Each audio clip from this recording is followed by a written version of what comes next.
मेरी माँ मेरी शादी बड़ी धूमधाम से करती है और विदाई के समय मुझे एक बैंक पासबुक थमा देती है। मैं पूछती हूँ ये क्या है? माँ कहती है ये मेरी तरफ से एक छोटा सा वेडिंग तोहफा है। ये बैंक अकाउंट की पासबुक है, यह तुम्हारे जीवन की खुशी के लम्हों को सजोए रखेगी।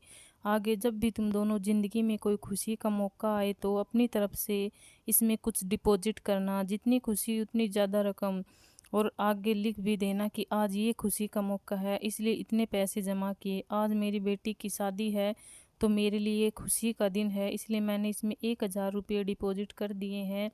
और आगे डिस्क्रिप्शन में लिख भी दिया है कि आज मेरी बेटी की शादी है, इसलिए मैं 1000 रुपये इसमें जमा कर रही हूँ। बेटी के घर जाने के बाद जब यह बात अपने पति से की तो पति को भी यह चीज़ बहुत अच्छी लगी और कहने लगी कि ये तो बहुत अच्छा तरीका है अपने जीवन के खुशी के लम्हों को फिर से याद करने का।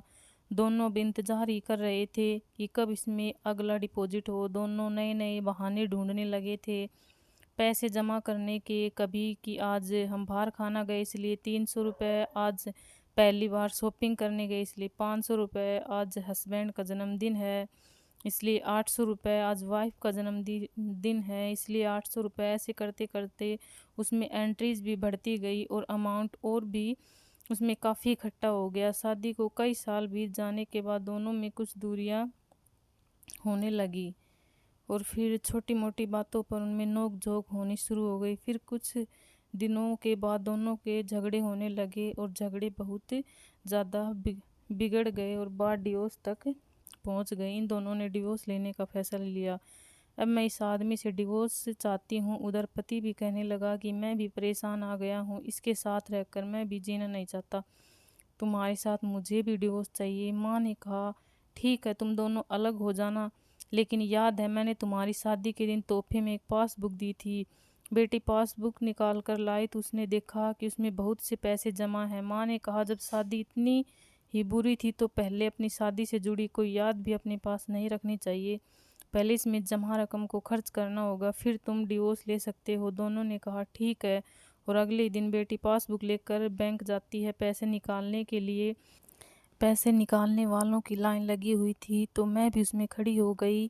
बेटी ने खड़े खड़े ही पासबुक खोली और देखने लगी कि इसमें कब कब पैसे जमा किए थे। बड़ी बेटी देखते ही देखते उसे पता ही नहीं चला कि कब उसकी आंखें भर आई और अपने बीते लम्हों को याद करके जो उसने उसी पति के साथ बिताए थे जिसे आज वो डिवोर्स देने चली है। बेटी बिना पैसे निकाले घर वापस आ गई और अपने पति से कहने लगी मुझसे नहीं हो पाएगा, ऐसा करो तुम ही जाकर इसमें जमा सारा पैसा खर्च कर दो। पति ने कहा ठीक है और पति बैंक गया, लाइन में खड़ा हो गया। उसकी नज़र भी पासबुक पर पड़ी, उन सारी खुशी के लम्हों पर पड़ी जो उसने अपनी पत्नी के साथ बिताए थे जिसे वो आज तलाक देना चाहता था। अपने जीवन के सबसे हसीन लम्हों को याद करके पति की भी आंखें भर आई और वो भी लाइन से निकल गया। पति घर आया और पासबुक अपनी पत्नी के हाथ में थमा दी।